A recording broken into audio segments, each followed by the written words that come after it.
Hey everybody, it's your boy SergDragon, and welcome back to another edition of the Heavens Monsters podcast. With me today is T-Money. If you smell what the lion is cooking. Quarantine edition. We're here at work. We already did our job, and now we just doing this. Which case, hold up. Got the hand sanitizer. I already put it on. We got the Monday Night Raw on what day?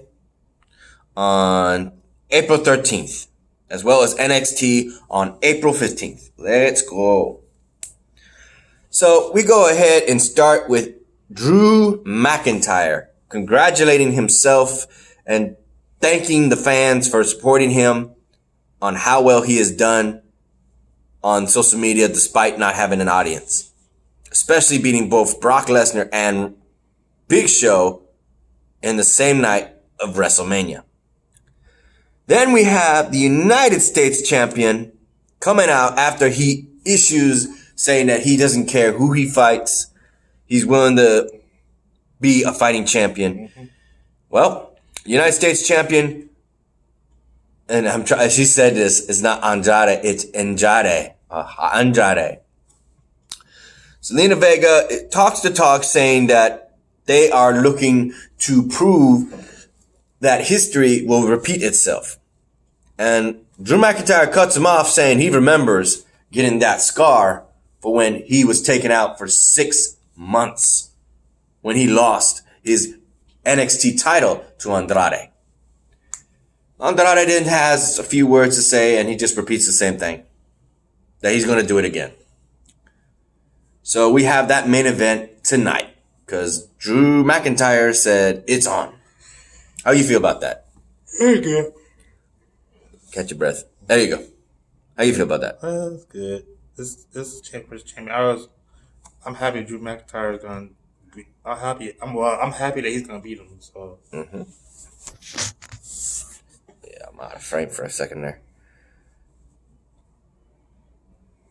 Next, we have Asuka going up against Ruby Riott in the first match of the qualifying matches for the Money in the Bank women's Money in the Bank qualifying match. Between Ruby Riott and Asuka, they lay it down in the ring, but Asuka shows that she is the best, especially choking out Ruby Riott with the, what do you call it? One-winged chicken wing. Chokehold. What do you call it? Nobody's ready for Asuka. Next up, Aleister Black versus Oney Lorcan. In this match, Aleister Black is definitely showing no signs of slowing down. Now that he's actually fighting a not so much a favorite veteran, but still a veteran when it comes to wrestling, and that's Oney Lorcan. So you think he's a veteran? He's been in the wrestling business for quite some time, I imagine. Just not one of the top favorites in WWE. Recognized. But he's definitely still a favorite in the small terms. And he's definitely experienced, so he gives Aleister Black one hell of a fight, even telling him to come on, come at me. And he does, and he hits him. After a few, minutes into the match, he hits him with Fade to the Black Mass. Ultimately, Fade to Black, winning the match. Your thoughts on that? That was good. Next, we have the Raw Women's Champion, Becky Lynch, issuing a challenge to whoever respectfully on the Raw Women's side, competitors, wins that Money in the Bank contract match. And she is just straight up telling them that if they come and knocking on her door, they better get ready for an ass whooping. Because she is not planning on stopping anytime soon either, as being Raw Women's Champion. Your thoughts on that? I don't much care for that. Checking around. Next, we have the next qualifying match for the women's Money in the Bank qualifying match. That's what it's called. We have Shayna Baszler going up against Sarah Logan. Oh, we got to talk about that after this. Because in this match, the referee had to call the match, courtesy of the fact that, and she hasn't done this in a long time, Shayna Baszler had been known throughout her career of really just tearing opponents apart. This would be no exception. Case in point, one of the things she's known for doing is stomping her opponent's arm while it's like in this position and just almost tearing up the limb and the arm out of its shoulder socket and everything. Just nasty work. And the referee had to look at her, examine her, see her condition. She couldn't stop crying. He threw the match into favor of Shayna Baszler. She won the match, but she had a fit. It's like, that's not how she wanted to win her match. She wanted to do more damage. So both Asuka and Shayna Baszler are qualified for the women's Money in the Bank match. And dude, I gotta say this. This is like a rematch, despite the fact it wasn't one-on-one in the Elimination Chamber. But Go ahead. they sadly, I might as well say this, they don't know about that. Yeah, I know. We're gonna mention that, believe you me, I think I know what you're talking about. Yeah. In which case, last time in the Elimination Chamber, Asuka already had an injured hand 2 weeks prior. So now that her hand is completely healed, this time around between Asuka and Shayna Baszler plus several others in the Women's Money in the Bank ladder match, with the contract on the line, this is gonna be This is gonna be good. Did you mention that Shayna Baszler did to Sarah Logan's arm? Yeah, I just did. She tore that shit up. Next up, we are already getting ready for the men's money qualifying match for the Money in the Bank briefcase, and none other than the MVP in the VIP lounge announces the matches. For the first time ever, we're gonna have, I think it said Rey Mysterio, right? Yeah, it's gonna be. Damn it! I'm trying to remember. Rey Mysterio versus somebody. Dang it! It's supposed to be a first time ever. Let's see. It's not Angel Garza. Austin Theory? No, because Aleister Black is going to fight Austin Theory, and that's going to be for the first time ever. I already know about MVP match. Yep. Because as a interesting development, Apollo Crews' opponent for the qualifying match will be none other than the man who's telling it. MVP will fight Apollo Crews to qualify for the Money in the Bank briefcase. I know our boy Xavier Hill is happy to hear that. Back in action. Wearing that Black Panther golden black Wakanda outfit. But we don't know if he's going to wear that, though. Yeah, he might wear something else. He wore Punisher the next night over. Yeah. Next up, we have Austin Theory going up against Akira Tozawa. In this match, it's just a free-for-all. One going into the ladder match, one actually qualifying for this open opportunity for the Cruiserweight title, since Devlin had to relinquish it. So these two had something to prove going into next week, or this week for and Austin Theory got the drop on Akira Tozawa, making Zelina Vega look good. And even worse, she had the help of both Andrade and Angel Garza. And they just jumped poor Akira Tozawa and just left his ass in the ring, giving a message, a very strong message, to Drew McIntyre. Next, we have Angel Garza going up against, who the hell? Tiquan Miles? I have no idea. How you pronounce that? Tihuti? Tihuti? Tahute Miles. Alright. Well, this green superstar, sorry, you got your ass whooped by Angel Garza. And of course, just like prior to Austin Theory's match, the other Austin Theory as well as Andrade being led by Zelina Vega, jumped this poor sap, making another message to Drew McIntyre. Just saying straight out that he's going to have his 2 associates and his manager, that she managed all 3 of them, in his corner during that world title, WWE title match. Damn.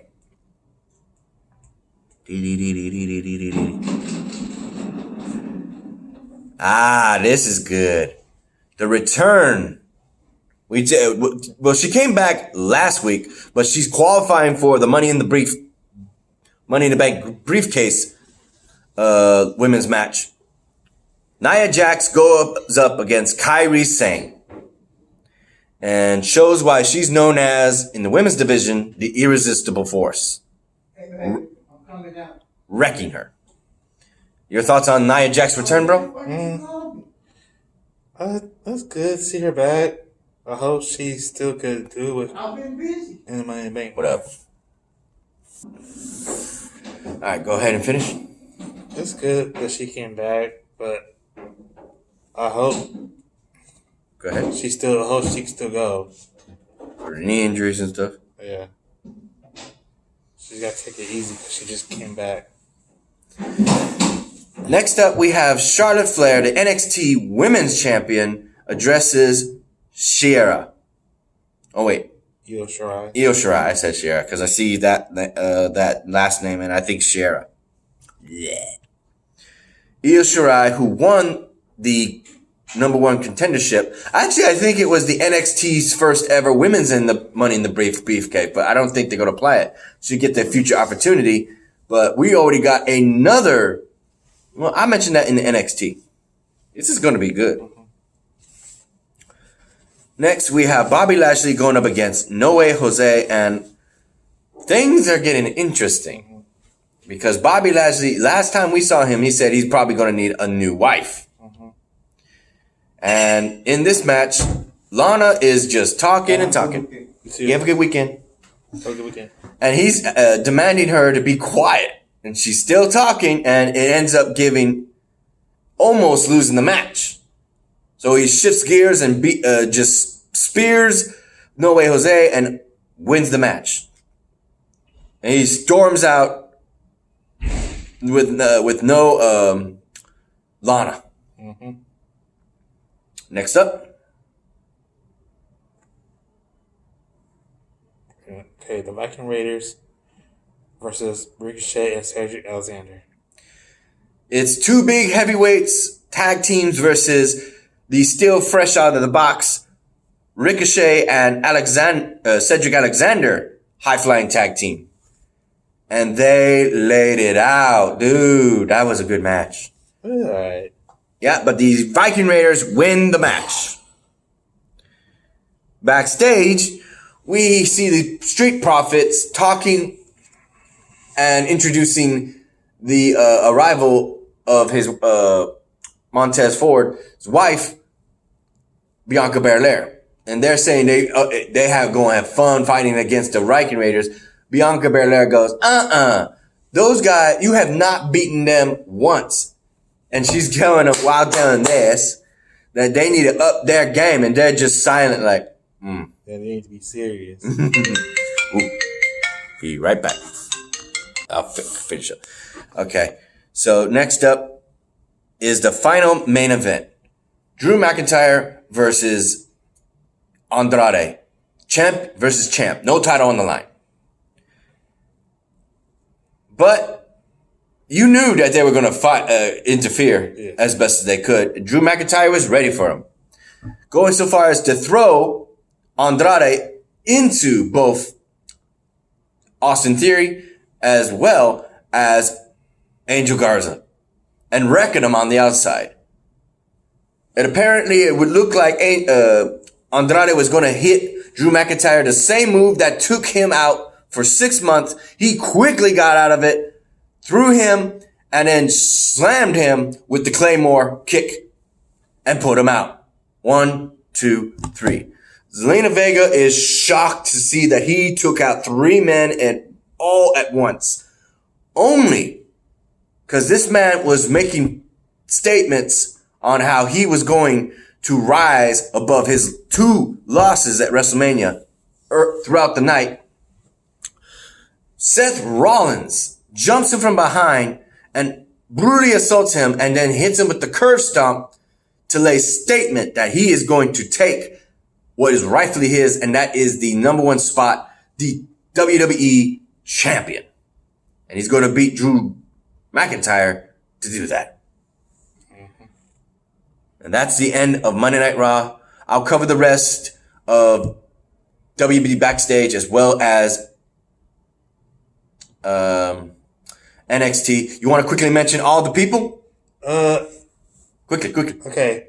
The one that he has released it: Sarah Logan, Kurt Angle, Billy Kidman, the Hurricane, Dave Finlay. Go ahead. The Zack Ryder and Kurt Hawkins, the Good Brothers, Regals and Carl Anderson. Heath Slater. EC3. Eric Young. You already said Sarah Logan, right? Yeah. Eric Rowan. Pretty much some people Drake Maverick. But he's wrestling. He's wrestling in the NXT Cruiserweight Championship. Well, what the hell? What they're doing is gonna find someone else. What? Oh, No Way Jose. Yeah. Trying to remember too. EC3 as a Some officials, and some writers, and some NXT talent, 4 NXT talents, and even referees. Yes. Damn, they're afraid of losing money. They actually let go of so many people. It is ridiculous. Rusev, they let go of Rusev. Not really. They're changing that up now? They're gonna keep that going, but I guess they haven't let him go yet. But I'll let you know out here. That sucks. Alright. Yeah, put back the chair.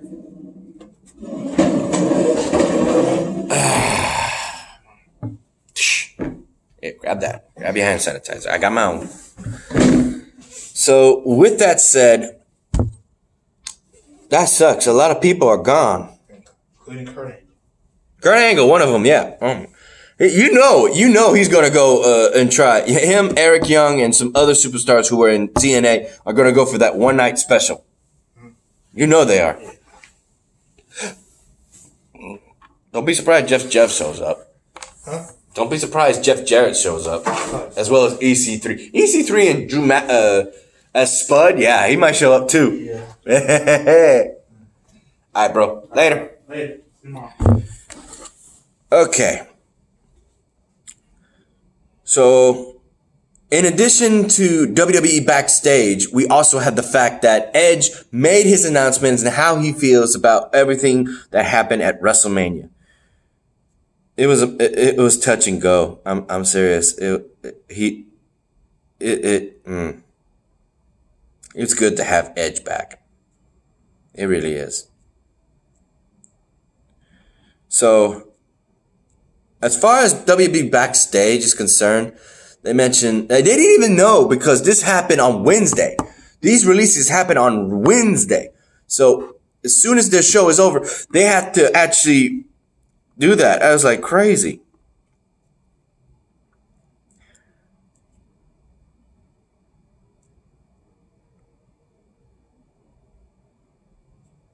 Hold up, I'm trying to get this.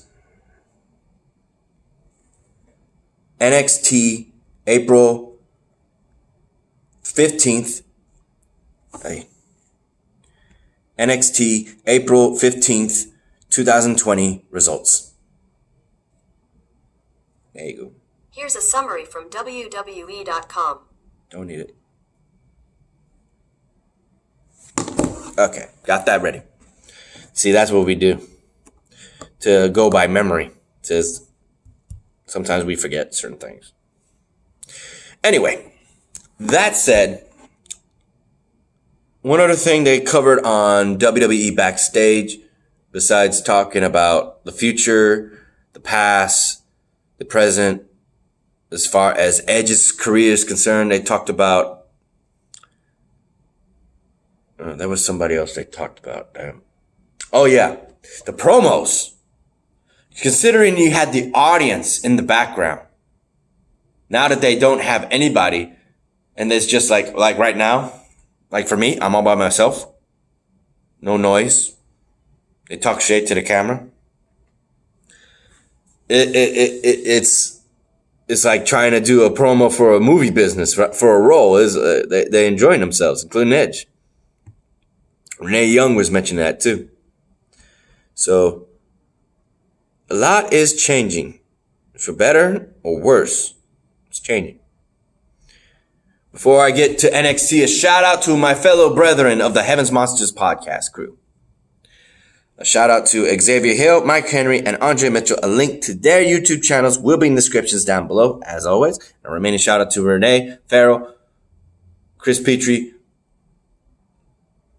Delvin, about to say Andre for some reason, I already did, and T-Money, who just left. So here we go with NXT. Finn Balor. Oh, damn, I wish he was still here. This sucks. Well, oddly enough, with the COVID-19 going around, you would think that people from the UK couldn't travel over here to the United States, especially to the WWE Performance Center in Orlando, Florida. But nope, we had 3 people right off the bat.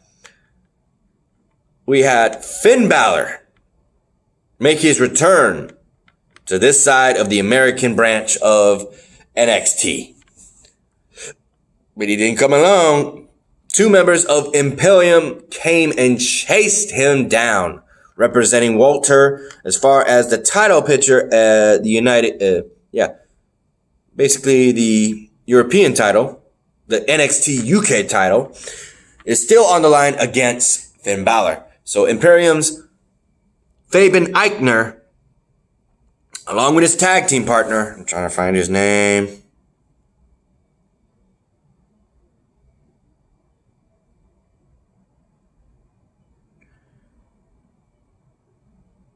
Marco Barthel?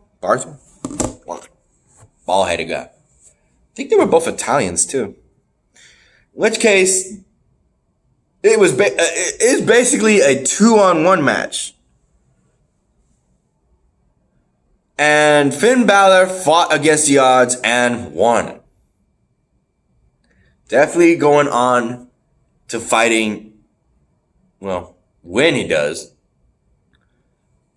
Walter for the UK NXT title. Next, we have Xena Lee, I hope I pronounced that right, versus Aaliyah. Prior to Aaliyah attacking Xena Lee, I'm trying to say it right, the Chinese combatant woman, she ends up getting payback for that jump and hits her upside the midsection wall on all fours and gets the win. That's good on her. It's also major talk that what Charlotte Flair said on Monday Night Raw lit a fire under everyone, knowing that she was going to fight somebody. She won't fight. Now we have the qualifying matches. Brackets showcase that despite mentioning the fact that he's let go, one of these separated from A block and B block. Whoever wins these multiple matches will fight each other, representing A and B, and one of them will become the new NXT Cruiserweight Champion. So, with that said, Isaiah Swerve goes up against Akira Tozawa. Having lost his match on Monday Night Raw, he actually does defeat Isaiah Swerve Scott and goes on in the tournament. And he says he is looking to become Cruiserweight Champion again. So that's going to be good on him. We also have a promo of the first time ever. A second generation luchador, world famous in Mexico, made his stardom in so many brands of wrestling. But here, finally coming to WWE and NXT is none other than the famous Phantasma. And he is a part of this tournament. This is going to be good. Here's the woman I had issue with. Oh my goodness, I had a hard time. And her name was somebody that I know. Raquel. Her last name, Gonzales. The muscle of Dakota Kai. Tegan Nox, who has a vendetta against her for interfering in her steel cage match and even going so far as to interfere in the women's ladder match. She finally gets this one-on-one shot with Zelina Vega. Zelina Vega, what's wrong with me? Raquel Gonzales. Zelina Vega. They both start. No, they didn't even start with an R. What the hell's wrong with my head? I had Zelina Vega on the brain. Okay. So Raquel and Tegan Nox fight like hell. I'm not kidding. They fought like hell. And it was Tegan Nox who got the win. Thanks to one major fact. Dakota Kai tried to interfere in this match. She did. And out of nowhere, Miss Blackheart, green-haired, tank-riding woman, Blackheart herself, comes to pick a fight with Dakota Kai because she has issues with her prior to that ladder match. And gets in the almost chokeslam by Raquel Gonzales. And she gets rolled up for a pin. 1, 2, 3. Both Blackheart and Tegan Nox get the one-up on Dakota Kai and Gonzales. This is going to be good, good, good, good. I love it. Next, we have the disturbing Dexter Loomis. Going up against this character I couldn't remember. He lost to Angel Garza on Monday Night Raw. And his losing streak continues. Courtesy of the man who does not blink and ominously stares. I'm like, yep. Dexter Loomis is on a winning streak. Who will stop it? We'll have to wait and see. Next, we have a promo of none other than the NXT champion himself, Adam Cole, baby. And I gotta say this right now for the fact that,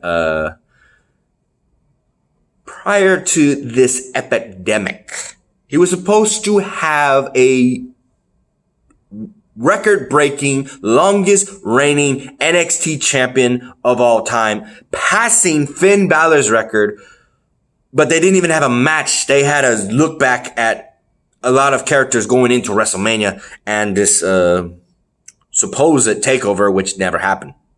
They're letting it happen bit by bit on USA channel.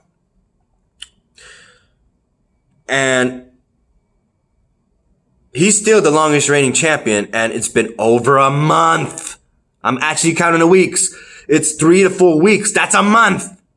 He has not wrestled for the title belt, which means by law, he's either to be stripped or forced to wrestle the next week. He's not even doing that. What the hell? Triple H, William Regal, you're failing at your job. Anyway, Adam Cole makes a statement saying that Velveteen Dream was waiting for him to show up. The fact that he had a video in the daytime shows that he had a lot to do. That he had a lot going on at his home to make that promo video and sent to NXT. To lay down that message saying that Bobby Fish and Roderick Strong were going to win the tag team titles back and get their prestige gold titles around each and every waist of the Undisputed Era and make them whole again. Velveteen Dream comes out with a pedestal and a mic. Or a stand and a mic. Just forgive me for saying that. Anyway, he goes and says that he may be, and this is one thing. He said that he's surprised that he didn't show up, but he's looking to fight him very soon. And then he goes and says that he may be one of the greatest, longest, if not greatest NXT champion of all time. When he said that, one individual came up behind him, did not attack him, did not jump him, just stood there in what can only be claimed as a upset and very disgusted face. It was Finn Balor. Velveteen Dream had to stop talking and feel his presence. He turned around. Finn Balor told him that if you are ever to mention the greatest NXT champion of all time, you're looking at him.